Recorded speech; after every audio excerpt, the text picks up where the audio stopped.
that this is something he is We're not going to be able to solve our problems if we get distracted by sideshows and carnival barkers. One Republican, one Democrat, and you discuss the issues that matter in today's local, state, national, and global politics. Hosted by Steve Hickson with co-hosts John Stanberry and Franklin Chansey. This is Backfire.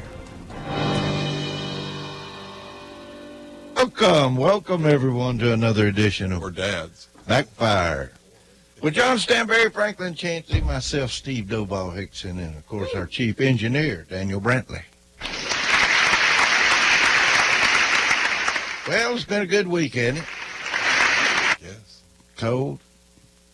Well, we need the cold, actually. Lisa and I were talking about that. Get rid It's been below freezing. I think it's 3 days. It has to be continuously below freezing to kill a lot of the pine beetles that we really would like killed and a lot of the bugs in the ground. Well, then, let's have a round of applause for the kill down. Anyway, I'm kind of glad it's warm today. If you go outside and haven't been outside yet, it's pleasantly nice. Supposed to get up in the 60s today? I guess. Unbelievable. Unbelievable. Tom Rowland will not be running for mayor.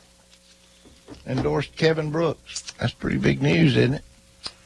Well, the mayor has been a fixture in Cleveland for a long period of time, and so it's going to be a big change. Well, Tom's done a good job. He's been a good representative for Cleveland. I think Kevin Brooks will do a good job also. I'm not sure why Kevin wants to go from the legislature to the mayor's office. He probably is tired of the drive. I think he's just wanting to spend more time with family, but I've heard that. I haven't talked to him personally about it. Has anyone else talked about running for the job? I haven't heard. I haven't either. I'm sure there'll be somebody show up and want to run for it. Well, I mean, there are people on the council that have traditionally always been talked about as wanting to be mayor. And whether that, Kevin's certainly, if you were picking a formidable candidate to run for that, I would think Kevin would have been top of the list. Yeah. Anyway, I think I hate to see Mayor Tom go out, but I think he's wanting to bear back and just take it easy for a while, maybe do a little traveling or something. So anyway, I wish him the best. He's done a great job. I'm sure Sandra will take good care of Tom. She will. She'll take good care of him. Steve Lawson resigned. He did. Going to run for sheriff, I understand. Picked up papers that afternoon. Mm-hmm. Now, the sheriff race starts again now, I guess. Probably so. Steve said that he acted like there was a lot of stuff wrong down there at the sheriff's office. Well, I guess that's what motivates you to run. If you believe that, the thing is, the other side believes just the opposite usually. Mm-hmm. Well, typically, I guess if you're going to run, you're going to run. So he did change. He's a Republican now from the last time he ran. Well, he changed about 2 years ago. Okay. From the last time he ran. Right. Yeah. So anyway, Steve seems like a nice guy. He's done a good job with what he's done. So I know he's been wanting this sheriff for a long time. So I wish him luck. I agree. The Lawson family has long history with the sheriff's office, and it's probably something he has wanted for a long time. Wish him luck on this. Good luck. Several people are picking up applications for city council's positions now, I think. Have you heard of any? I've heard some people that were talking about running. I don't know whether they've actually picked up and turned back in yet or not. I know Scott McGowan told me he was going to run for the at-large position. Ken Webb, I think, was mentioned for that position as well, but I don't know if either one of them have turned it back in. Okay. I have not heard any other names yet. Okay. And Councilman Johnson is not happy with the colleagues that are absent on the council because of illness. That's a tough topic to talk about. Tough issue, yeah. Mm-hmm. You got Charlie McKenzie. I think he had a slight stroke or something. And then Dale Hughes has been out with some kind of a infection or something. I tell you what's hard about that. I've served on a board or two, and the problem is if as a board you don't have a set policy that you enforce, that you follow, then what you end up in is these kind of situations where you have personal attachments to people, and they have really tough personal situations going on, and so then you're in the position of, well, do we look like we're being mean and doing this, or do we hang on as long as we need to? Well, Commissioner Johnson said it's, his concern is the absenteeism on the council, and also that the people are not getting representation right now. Sure. I mean, it's not an unreasonable point if it's a prolonged thing. When we only have 5 districts, Right. so if someone's not there for a long period of time, that's 20% of the population that doesn't have a voice. Now, I'm not criticizing anybody by any means. But it's a little better than the system we had before Franklin participated in changing it, because then they were actually in charge of Of a one department. branch of the government. yeah. County Commissioner Hall is planning In that regard, we've got 2 people on the council. Everybody say a prayer for both of them that they get better. Yeah. That's probably a great idea, John. Both of them, I'm sure, don't want to be sick. And I know they'd like to be at the council meeting. Absolutely. So, maybe, can the council members make I'm sure there's a procedure. Franklin probably knows. There's probably a procedure to remove and replace. well, not, My recollection is there's actually something in the charter about the number of absences that you have in a given period of time. That it can be a basis for that, but I think somebody has to take the affirmative step of going in and invoking that. well, let me ask this. Could they attend a meeting by phone? I don't see a reason why they couldn't. I don't know that it's ever been discussed. I don't know that there's anything necessarily that would prevent that. The thing is, it's probably not addressed. And if it's not addressed, you could do it if the council chose to do it. I mean, I've been on board, and you know how it is. If you need to have a majority and need to get to the bottom of it, sometimes they'll call. Well, some of emergency the other votes board come up, and they take votes over online. They take votes on phone. You can do things like that. Right. Unless the charter specifically forbids it, and I don't don't think it think it does. So that might be a solution that sort of is kind to everybody. Commissioner Hall, County Commissioner Hall, is planning on running for state representative. That's Kevin Brooks' position. I have not heard any other names. That's the only one I've heard thus far. How about you, John? Any other names? There are people that are talking about it, but Mark has been talking about it for a while, and I think he was already on track to Yeah, run. I think there was some question he was going to run before Kevin Brooks had made this decision to run for mayor. So he was going to run against Kevin Brooks? I think there was some indication of that, yeah. Problem solved, right? I doubt that's why Kevin's moving on. I don't think so. Mike Bell's. And that's not meant as any slight to Mark. Yeah. Right. Mike Bell is looking at Senate Majority Leader position. It's a powerful position. Mike Bell's doing a pretty good job, I think. Mike works hard. Mike's sincere. People, even if you are on the opposite side of an issue with Mike, you know that Mike is honest with you. He'll tell you what he's going to do, and he'll pretty much do what he says he's going to do. I've been real pleased with the way he's done things. I think he's doing a good job. I think that John's description of Mike as sincere is spot on. I graduated from high school with Mike, and that's certainly a true statement. Yeah. He's that old. That's right. By the way, he's a He's year that old. younger than me, so I'm older. I'm not going to They talk were about Bradley age. class of 81. I got that good even, 80 year. That's right. Class of 80. Golly, you guys are youngsters. I tell you what happens. I was telling my wife this, and y'all may, as you get older, you don't realize how old I guess you're getting. But the other day I was watching, I had a routine of watching The Five and watching special reports, and I really liked it when Britt Hume hosted it. And Brett Baer's been hosting it now. And so the other day he came on, and if you had asked me, I would have told you that he had been hosting this 3 or 4 years now, 5 years, 9 years. He came on and said, so it's been 9 years since I took over special reports. And it's those kind of things that you go, dang, I'm getting old. That doesn't seem like it was 9 years ago. So we're all getting older.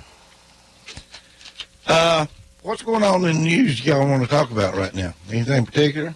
You want to talk about the Golden Globes and all the earth-shattering I hadn't watched impact that they had? I've been out of town some this week, so I haven't really heard anything about that. Share it with me. Well, they all made, and I told my daughter, she, of course, got very aggravated with me. I said, Alex, when you watch that tonight, just be prepared to feel the earth move with all the impact it's going to have, because guess what? They all wore black. Mm-hmm. Well, that was to stop sexual predators and to stop harassment. And the men followed suit and decided they would all wear black tuxedos. Now, never mind that about 99.8% of them wore black tuxedos anyway. But they all wore black, and of course, Oprah got to get I up. hope they were hardwood black. Hardwood tux.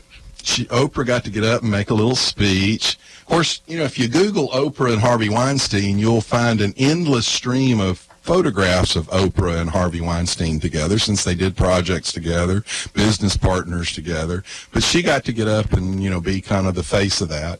Oh, and by the way, all of Harvey Weinstein's accusers, not a single one got invited to the Golden Globe Awards. So all of these women who actually had their careers damaged by Harvey Weinstein, there's actually exposure that happens at these kinds of events. They couldn't be bothered to actually invite any of those women.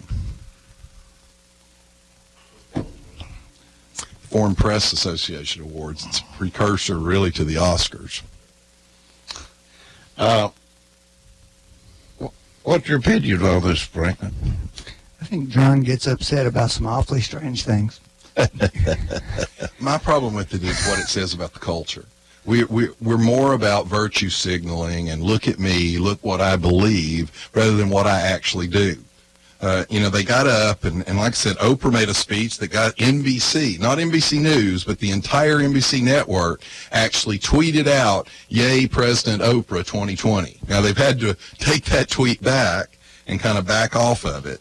But that's the kind of coverage that these kind of things get. And yet where is the problem happening with women in the industry? The worst industry is Hollywood. And who's in charge of Hollywood? All of the liberal elites that run Hollywood. Californians. So they get to go on TV and lecture all the rest of us about how good they are when they're actually the nexus, the heart of the problem itself. And then they can't be bothered to invite the actual victims to the event. And so I find the hypocrisy just overwhelming. Well, it seems to me that they at least made the point of punishing some of the offenders in their industry. So how hypocritical were they? They were just trying to set up Trump. I'm glad you brought that up. Harvey Weinstein got voted off the board of his own company. You're right. They're just trying to set up Trump, weren't they? But let me list you a few of the things that weren't said at the Golden Globes. Right. Where were the apologies for all the years that they cheered for Harvey Weinstein? Did anybody, not a single soul, said a word about the fact that they all knew it and they all cheered about it for years, that they celebrated him for years? None of them mentioned that. By the way, did they mention that a lot of them were terrified of him? I don't know. They didn't mention it at all. That would have been at least I wouldn't have been against them saying, "Hey, we're so sorry this happened, and here's partly why." But they didn't say anything about it. Franklin didn't even bring it up. Did they bring up Roman Polanski? No. Not a word was said about Roman Polanski. And yet in 2003, Meryl Streep, again one of the heroes supposedly of all this, she actually gave him a standing ovation, standing next to Harvey Weinstein, by the way. Woody Allen. Did they mention Woody Allen last night or Sunday night?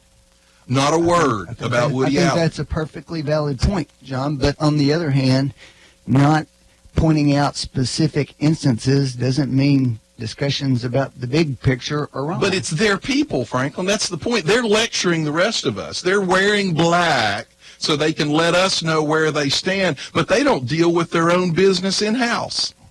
Woody Is that Allen, by not the what way, they were starting to do?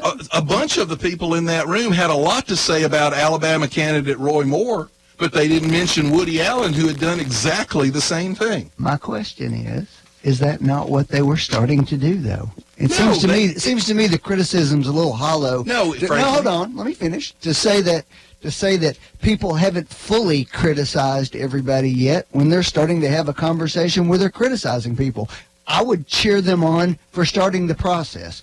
Well, is for what I would example, say. Franklin, The Handmaid's Tale, that's actually a really good one. The Handmaid's Tale, they talked about that, and they actually got up and said that they don't want America to become, to where women are having to be sexual slaves. Now, frankly, Franklin, I really don't think we're at any great risk of that, since women are over 52% of the population and would not allow something like that to be voted in. But the interesting thing about it is that Elizabeth Moss, who is the central character in that, was allowed to get up and go on and on about how horrible the government is right now, alluding to President Trump. What she failed to mention is that she's a Scientologist.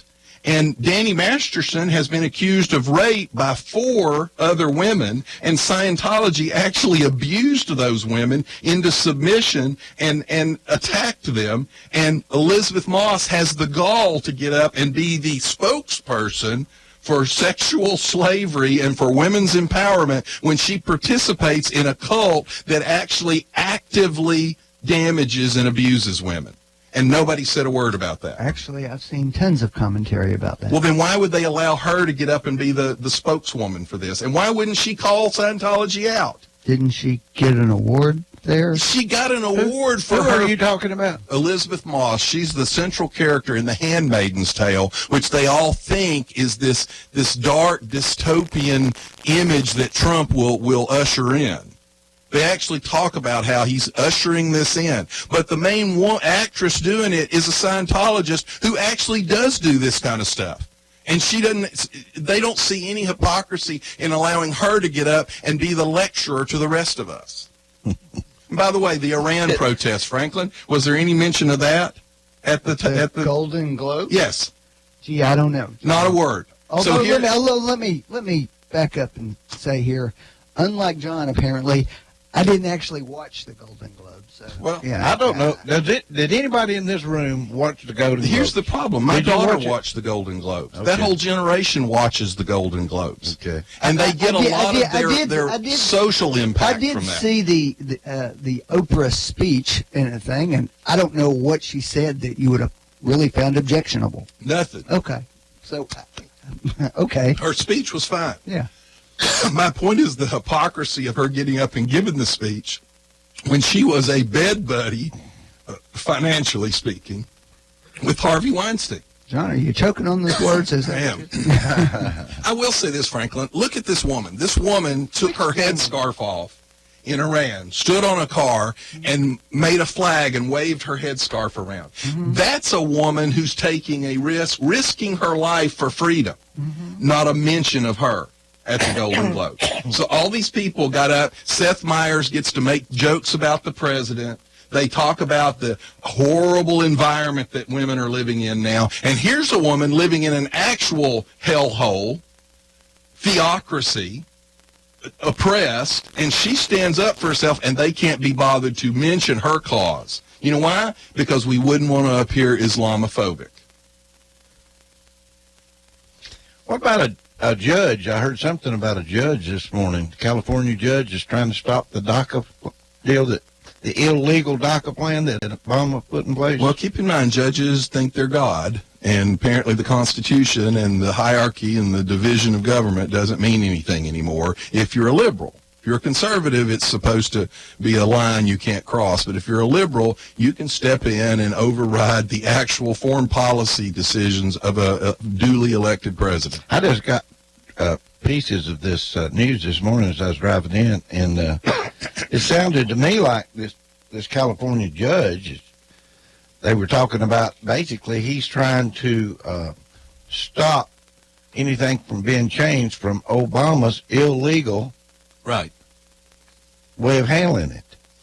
So how do you justify this? How does these judges justify things like this Well, if it's not legal to start with? Well, he issued a temporary injunction pending a hearing on Which- the final case. On an illegal procedure that was What performed. Obama did was illegal, so all Trump did was undo the illegal action. That's right. And now judges are saying, no, it may be illegal for you to undo the illegal action. How's it illegal to undo something illegal? Okay. The Justice Department announced a new policy a few months ago, and that's the injunction that was put in place. That But they the new can't start policy- enforcing the new policy pending a hearing. But the point is, the original policy that they're replacing was illegal. He didn't have the right to. He actually said, 28 times he couldn't do what he then ended up doing. My guess is it will come to the Court of Appeals fairly quickly and be decided It depends fairly on quickly. which court of appeals. Doesn't matter. It could get to the Supreme Court quickly on that issue alone, which is the injunction. So, But Frank, I think our point more is, where does a judge feel like he has the right to do this? well, there are 5 lawsuits pending in front of him on this issue. Why does he feel like he has the right to do anything on something that's illegal? Well, that jumps ahead to the end of the case, the determination Well, that but it's the illegal. president actually said it was illegal Well, whether before he did it or it. not, John, doesn't matter. That's not the case that's in front of the judge. And you do. Here's the problem, Franklin. I understand completely what you're saying, and you're absolutely right from a legal standpoint. The problem is, Steve and I are looking at it just from a common sense, normal American citizen standpoint. When you look at it and you go, okay, Obama said 28 times it was illegal to do it. Then he did it. And the next administration, which is how our government works, you elect one guy and then you elect another guy. The next guy comes in and says, I don't agree with Obama. I'm going to undo it. And then somehow that's you can't happened do for that. and that's happened for 240 Until years. liberal judges started sticking their nose into it. Liberal judges used to understand that's the prerogative of the president, and we stay out of it. But now, because, of course, liberals are so much smarter than the rest of us, they feel like it's okay for them to do these things now. Okay, John. I don't know how a judge even gets the power, how he He thinks doesn't have the power, but here's the How deal, do we let him because get they're by with it? gaming the system. Franklin's right about explaining the system, but we used to have some decency about us. Judges used to have some decency, and they wouldn't game the system. He knows that if he does the injunction, even if he's found wrong, he can delay it for a month or 2 months or 3 months. And then if he happens to be in a district like the Ninth Circuit that's as liberal as he is, they'll do it again, and then it's another 4, 5, 6 months before it can make it to the Supreme Court. And if it hits at the wrong time, the Supreme Court can't even hear it until the next year unless they call an emergency session. So they know how to game the system. It doesn't have to go to the full Supreme Court, though, on the injunction. It depends on whether one of them takes it. But Franklin, my point is they know that they can buy months and months and months by gaming the system. Well, you're assuming that he has those bad motives, John, and I don't know really Well, I don't know. what's your basis for Well, that. let me ask you this, Franklin. The whole ruling on the original Trump policy of the ban was based on assuming what his motivations were. Well, no, it was based upon him having actually stated what He his said, motivations look, were. Franklin, in the campaign, Come yeah, he on. made statements. But it had nothing. The original ruling is far different from the later ruling, And on top of that, and the Franklin, original ruling was clearly does the unconstitutional. Constitution actually say that the president has the power and right to do X and Y unless, of course, his motivations are bad? No, it only says says he has the power to equal do- protection of the It law says he and due has process power of the to law. do X or Y. John, this president doesn't have the power to do anything because he's crazy. Yeah, except for now the Middle East is actually improving. Korea is actually improving. But this president's crazy. He's a danger according to the libs.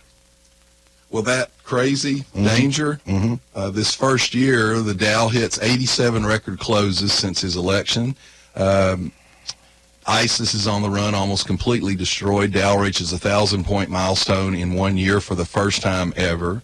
It's 2 streaks lasting more than 10 days, first time since '59. He donated $1 million of his own money to hurricane victims. U.S. economy gains over $6 trillion in new capital.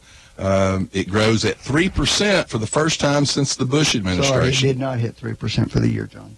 U.S. economy It did grows not. at 3%. It did not.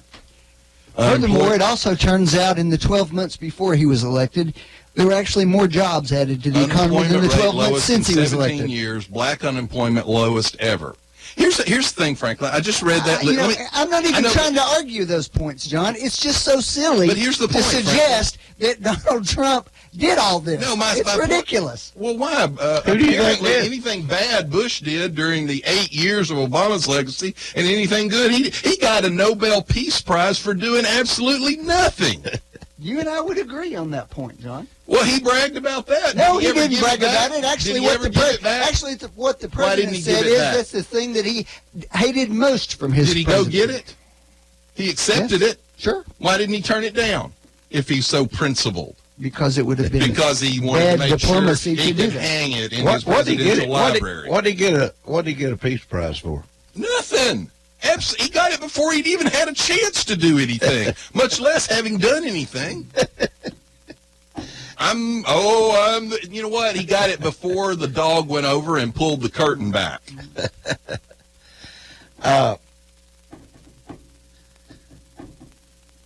Good ball game the other night, wasn't it? It was.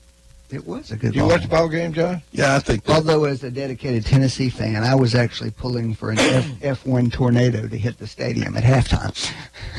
I think that player should have been kicked out of the game that took a swing at the coach. Now, my son and I had a pretty good argument over that last night. What was there to argue about? He should have been kicked out of the game. Well, again, you've got a generation that's been brought up with relativism, even my own children. You know, you can't keep them from being infected by it. So he's like, well, you don't understand, Dad. You know, they want us to be aggressive. Now, he's played college football, and so some of that's, and it's hard for me to argue with I him. played football, and I know what aggressive He said, is. well, they tell you they want you aggressive. They want you to tear that guy's head off. And Ian, you still have to be able to control yourself. Well, it's just the heat of the moment. And, you know, in other words, it's an excuse. Yeah. Now, his perspective is probably more accurate than mine because he's played. But I still think you have to be able to control yourself. I played, and you have to control yourself. You play as a team, and you don't do anything to create a problem And you to don't the hit team. your coach. And, hey, that's not a team. That's not playing as a team. But I think he's right that the game is changing over time. It's one of the reasons he quit playing. He said, I don't enjoy it because it has changed a lot. I will say this, Steve. I don't think I could play now. You can't tackle. You can't. I mean, you can't hit here. You can't hit here. You can't do that. You can't do this. I don't. It's going. They might as well just put on flags and start playing flag ball.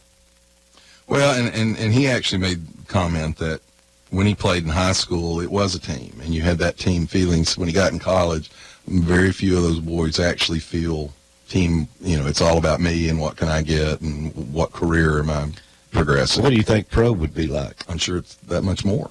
Let's take a break. We'll be right back. You're listening to Backfire with Steve Hickson. We'll be right back after this.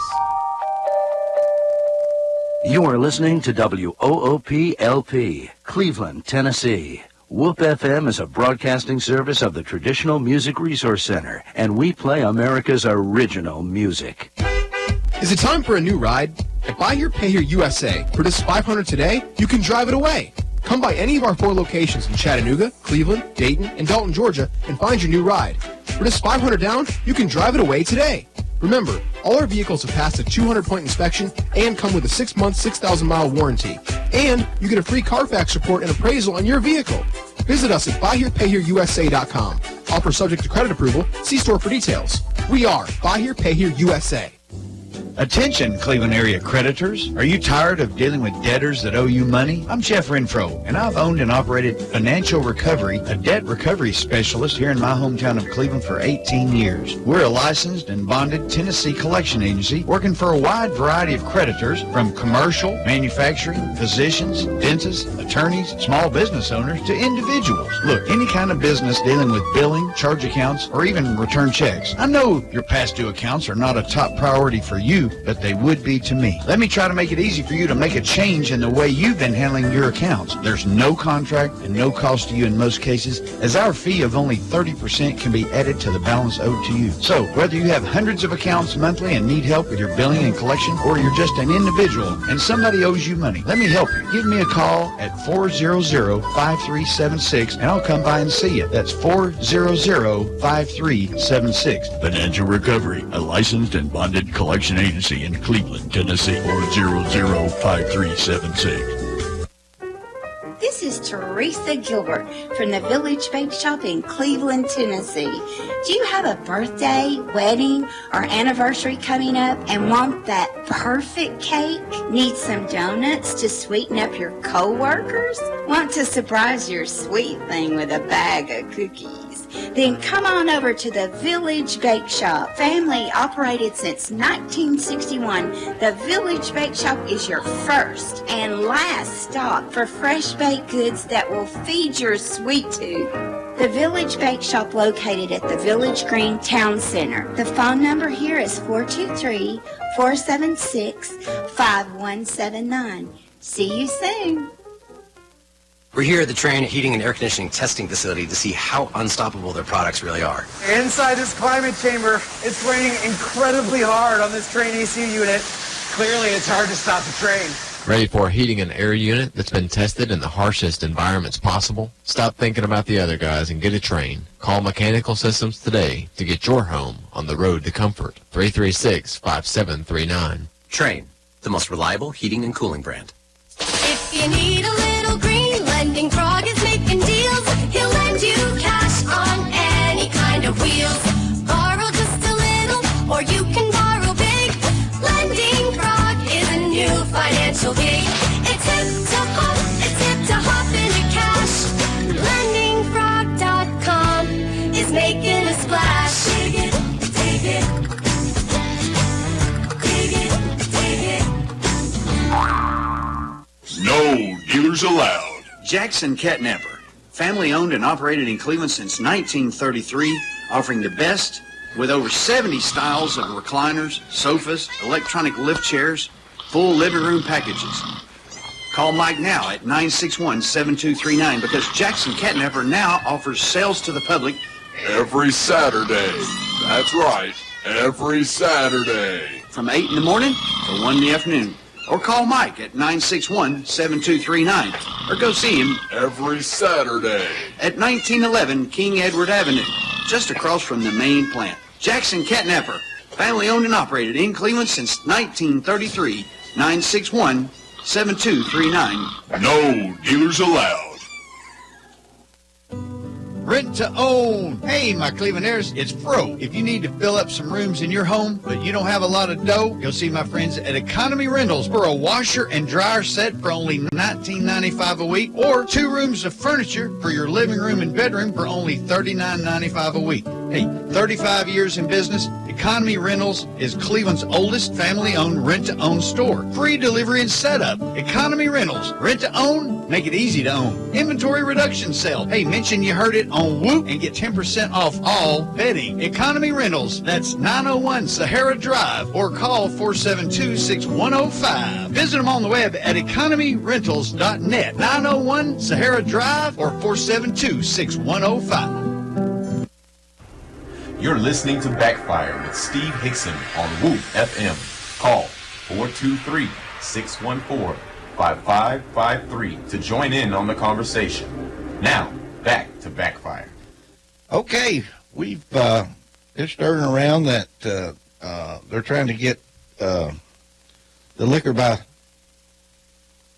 bottle sales on Package store sales. Yeah, package store sales on the ballot for the next election. And anyway, the someone in the city has gone through and done the ballot and everything, so it's hopefully it's going to be on the ballot to vote on in the city. But now the county's in a dilemma.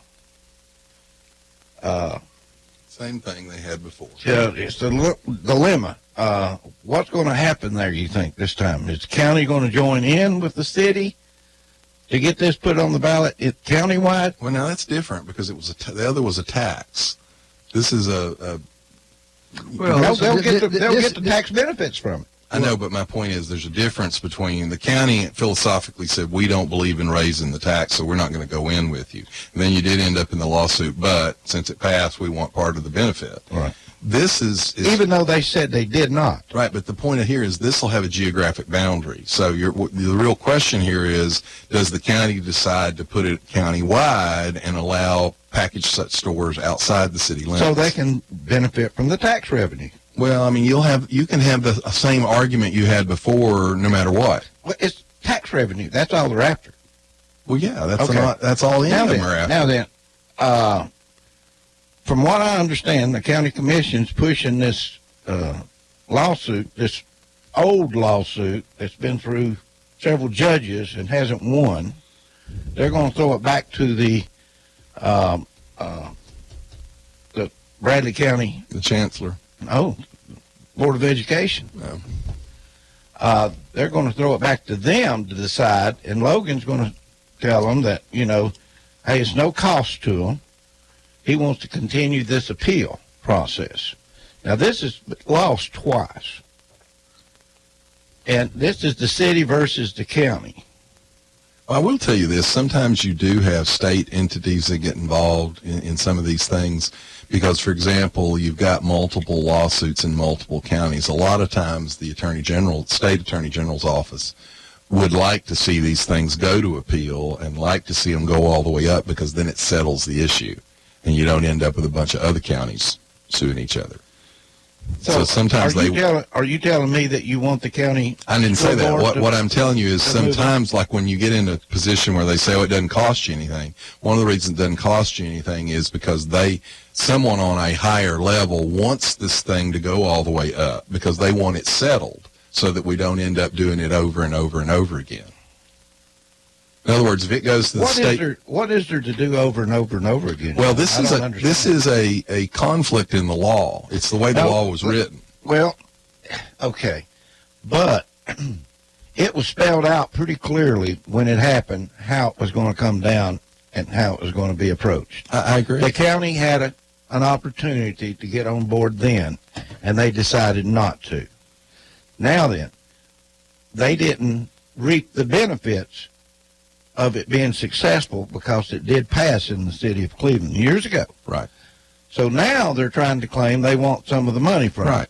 Well, was it not laid out at that time what would happen if they didn't get on board? No, not really. That's the problem. The law is written such that it has sort of a... What do you mean it wasn't?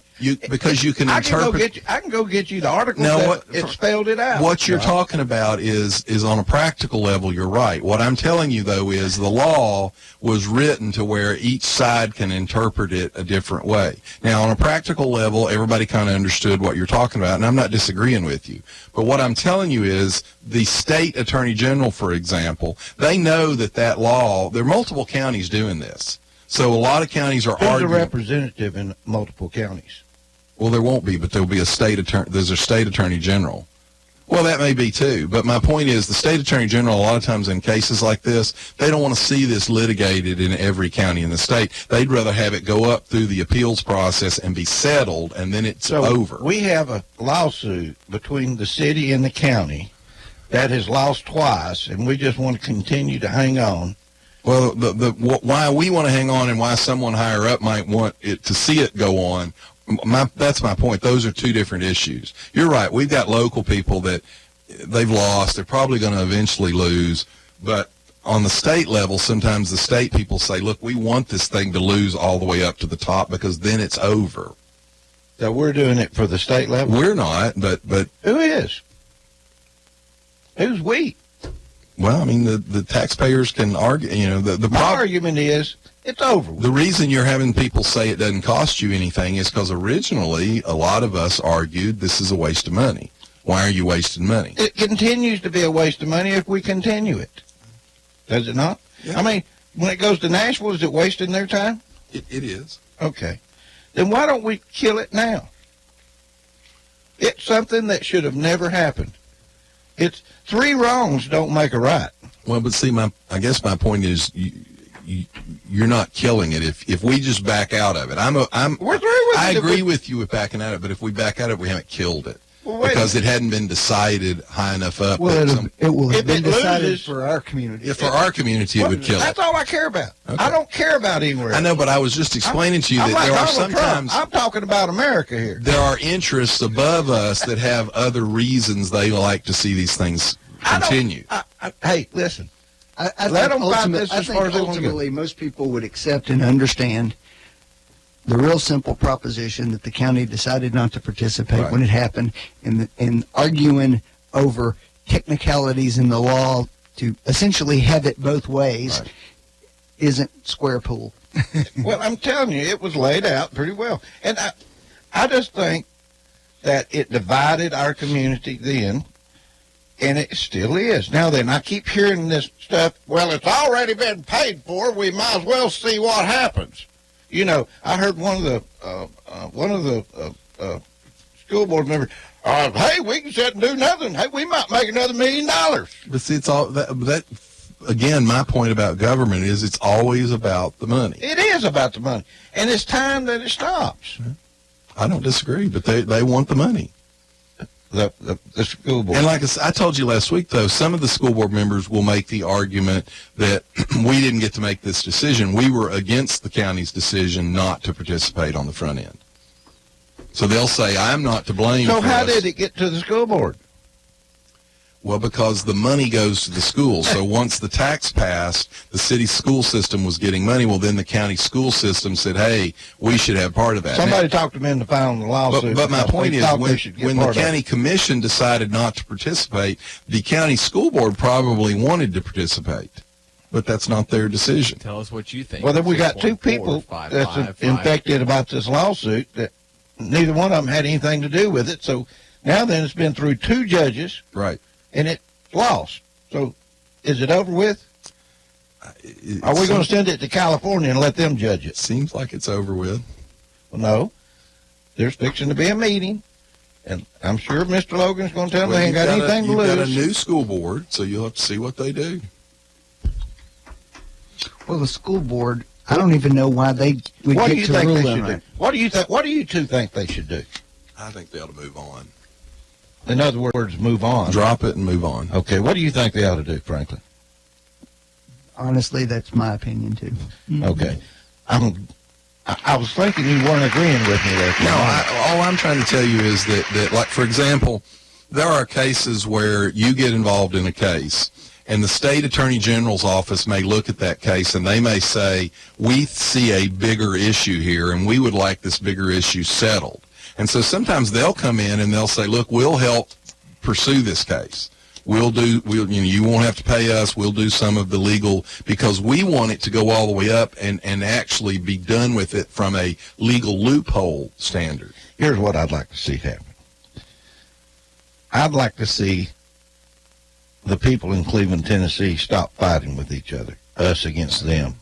You know, I think the city and county can work together in much better ways if they'll just work together and quit these frivolous lawsuits and arguments. Well, I'll say something that I used to hear my wife say this all the time. She's on the county commission. Her and several other commissioners routinely went to all the city council meetings, and they routinely went to the Bradley County school board meetings. And there were school board members that came to the commission meetings, and there were city council members that came to the county commission meetings. That has stopped over the last 8-10 years. Not happening. I think that's a a bad thing for our community. I think the county commissioners ought to be going to the city council meetings and being there to answer questions, being there to ask questions. I think the city council members ought to be coming to the city or to the county commission meetings. We should be able to work together. But there is an us and them mentality that came up over the last 6 or 8 or 10 years. Well, and it starts from things like this frivolous lawsuit. This lawsuit, and this is not the first lawsuit we've had. I multiple. know, but this one is. It was pretty obvious to me. I was involved in this. I knew what was going on, and that the county, they weren't going to put this on the ballot and vote on it. And then after they lost, all of a sudden there's a lawsuit filed. Well, there were some other issues involved, too, that the turnout in the city was incredibly low. To say that this was a fair representative vote. Now, should the county have maybe figured out, look, the turnout's going to be really low, and there's a good chance now, of this we're only passing? talking about the money. Yeah, but let's be honest. Hold on. They were saying they were morally opposed to it. They were morally opposed. All right, that's right. All right. This is why this debate gets annoying for everybody, because that's the position they took. All right? We don't want the money. We're morally opposed to this. All right, and then after it's voted in, the community may want it? Let's have the money. That's the answer. That's the way it is. Now we've got the same decision coming up about the package stores, and I'm going to tell you, you're going to hear, this is not in the news yet, you're fixing to see it. They've got this okayed now for it to be on the city ballot. And the counties, they've got to figure out something real quick whether they're going to put it on the ballot county and citywide. So, hey, if you don't, if you want the money, just go ahead and play the game and put it on the ballot for everyone. Let's get it over with. Liquor by the drink, I don't think it's hurt a thing since it came to Cleveland. Well, but now liquor by the drink and package stores are actually two different things. You can show some change, and there's an argument whether it changes because the population actually usually tends to be higher when you move to package stores. But there are some changes in crime statistics that follow package store votes. Like what? Well, there's a bump up. Usually there's a bump up in crime. There's a bump up in robberies and burglaries and things like that when package stores have voted in. Now, like I said, they're robbing more package stores. No, it brings a different element. It brings a different tenor to the community. Well, and the facts are that there are now package stores in Benton. I'm just telling you that there are some arguments. And you're surrounded by it. Well, let me throw another wrench in this then. I'm not disagreeing with you, and I'll be honest with you, I don't know how I'll vote on that because I don't care. But having said that, you can make the same argument for legalizing marijuana. Are you all going to support that? I will. Yeah. Steve, I don't smoke okay marijuana, with but I will. Are you okay with that? I don't know how it's going to come down. But here's my point. What's the difference? Let's legalize it. Let's get the tax dollars off of it. Wait a minute. Colorado's done it. California's done it. The liquor's legal now. Well, but Steve, my point is it's legal. But it's you legal. can make the same arguments health-wise against liquor that you make against marijuana. So outside of the idea we're not that debating that right now. I'm just telling you that morally and ethically, your argument can be applied to almost anything. And so I'm just presenting you with the next step of that argument. Where are you going to come down on that? Great. Then I want to morally and ethically apply it to Republicans. Can we make them illegal? Well, I'm sure your side would want to do that. I think that's, again, Franklin has displayed his totalitarian impulses. John, that was humor. Okay. Don't take it seriously. Hey, It was humor. John, if marijuana makes the world a better place, I'm for it. Agree or disagree? Okay. Call and tell us. So how about Valium? 614-5553. How about medical? 614-5553. Let's just decriminalize private use of Valium. I don't know what's it used for. Well, my point is, Steve, I will any of tell you these an interesting libertarian statistic arguments. that I saw that came out of Colorado, and this was from the university there, not from the state government. The opioid prescriptions there had fallen something like 38% in a 24-month period. Where's this? In Colorado. From what? From pot? Because they're high. Presumably because of the pain effects, which have been documented for marijuana. Yeah, but here's the problem with that argument, I think too, though. anything can be abused. You can It's been great. I have to leave early today. You can get the He's all medicinal- dressed up, ladies and gentlemen. He's going to court this morning. You can extract the medicinal properties out of Bye, Franklin. marijuana without the high. If they wanted to, they could get the pain benefits without the high. But they don't want to do that. And this is all BS. What It's is- about legalizing marijuana. What is medical marijuana? Some states it's legal as a medicine. Well, it's because how do they- glaucoma, there are things they treat with it, and so medical marijuana means that you have a medical reason that you need it. So there are some good facts from it. Well, yeah, it's like any drug, if it's used properly.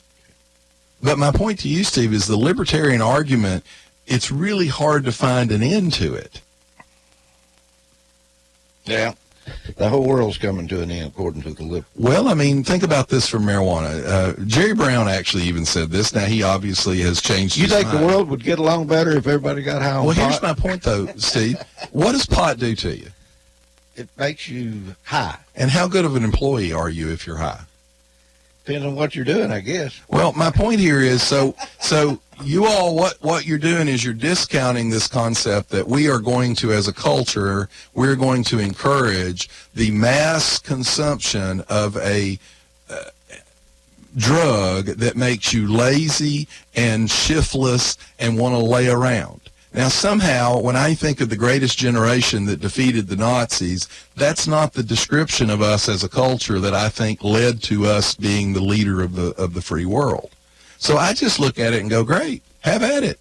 I mean, look what you're doing. You're encouraging. In other words, you're trying to say if marijuana I'm saying is it's legalized, bad for us. there'll be a lot of people taking a knee. Well, yeah. I just think it's I mean, in general. Now, I want to get back to the package store. That's where Okay. this started. Yay or nay? You know, I have in my head, the argument will be between a moral and ethical position and a fiscal conservative position. You know, the tax dollars, I hate to see it going to Hamilton County. I hate to see it going to Benton. But I personally don't think this, from the standpoint of our culture, is necessarily an improvement. So, I don't know how I'll vote. I don't know. I'll have to walk in there, and it depends on probably how regular I've been going to church. Tell us what you think. 614-5553. 61. I go to church every week. And Well, here's the thing, Steve. I will. In fact, I know I will. Well, I mean, that way I don't have to go to Chattanooga to a package store down there to buy it and let them have the tax. Well, maybe we ought to Go down to Ottawa and see how many people you see from I Cleveland. agree, but here's another argument from a broader standpoint. If you back up and look at us more as a culture, maybe we ought to quit drinking. Well, John, you think you're going to change that? I don't know. It's not whether I'm going to change it or not. It's whether as a soul, what would be better for humanity. All right, let's change the subject a moment. CNN, I wish Franklin was still here. He told me he watched this live. CNN and a White House. Stephen Miller got into it, and they escorted him out with guards because he was taken up for president. Well, there's a new report that he refused to leave. Here comes Fro Daddy. He's going to join us this morning. Come on in here, Fro Daddy, and join Backfire. This ought to be interesting. Anyway, what do you think about him throwing him out because he was defending Trump? Is that what it was? Well, he wouldn't answer specific questions that they were asking. Franklin had to leave early. We need another seat. Come on in here. He is. Sit down. We have Fro Daddy. I'm here to talk about my political. You going to run? Oh, are you running for something? I'm running for senator. That's S-I-N. Weed and liquor is my platform. Hey, there you go. So I'm here to vote for everything. Are you for package stores? Yes. Are you for legalizing marijuana? Yes. Anything else? And I also have some naked videos of me out there on YouTube. So I'm here to tell you. There's nothing you can drag up on me. I'll say it like it is. Tune into the show at 3:30. I have to go. I'm not a Democrat or Republican. My mother was a big Democrat. She had a proclamation from Pro Obama. Mama. Yeah, Pro she sent him like $25. She got a personal letter, you know. From Obama? Oh, yeah. And she had it proudly on the wall, and I'm sure the big man would enjoy that if I'd have left it there. I think it's framed down here in the office. I'll be outside. If you need me, call me. Okay. And sorry you guys don't have anybody to team up on. Hey, I think he's going to the bathroom, don't you? No, I got to work on something. Okay. Jeff, something's wrong if Jeff's up this time in the morning moving around. Yeah. He's got his briefcase with him this morning. Yep. He's definitely voting for marijuana. Looking at that briefcase. It's psychedelic, man. Oh, I've got one to tell you. Last night I was having dinner.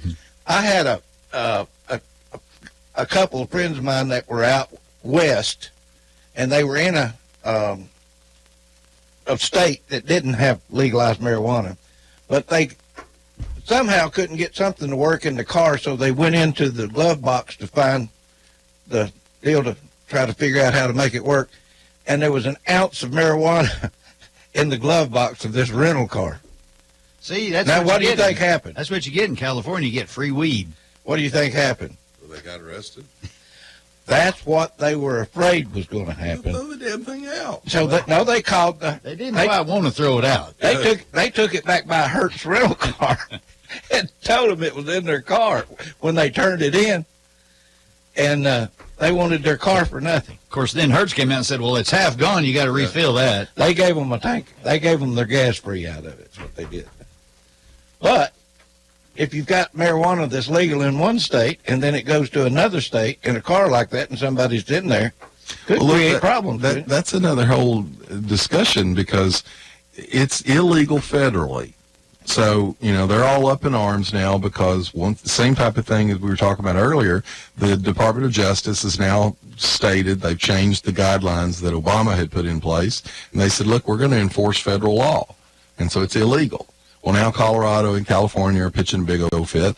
This is the same thing as the sanctuary states. Look, either federal law. Did I hear them say 65% of America wants them to go ahead and just pass marijuana? But that's the point. If you can get it passed through Congress, if you can get immigration passed through Congress, then do it. But if you don't ask the Justice Department to pick and choose what federal laws they enforce and what federal laws they don't. All right. Well, that never would have happened if it hadn't been for Obama not enforcing them, right? Right. So now then, our Attorney General, which we haven't heard much from, decides to pick on that one. Well, he issued new guidelines and said, look, we're going to enforce these things. He didn't say they're going to go out looking for them. They're going to do stings. He just said if they come across it, they're going to enforce federal law. I think he made the comment while they were in California with all the trying to get the sanctuary city straightened out. They might as well just make drug arrests. Well, there you go. Federally at the same time. What do you think?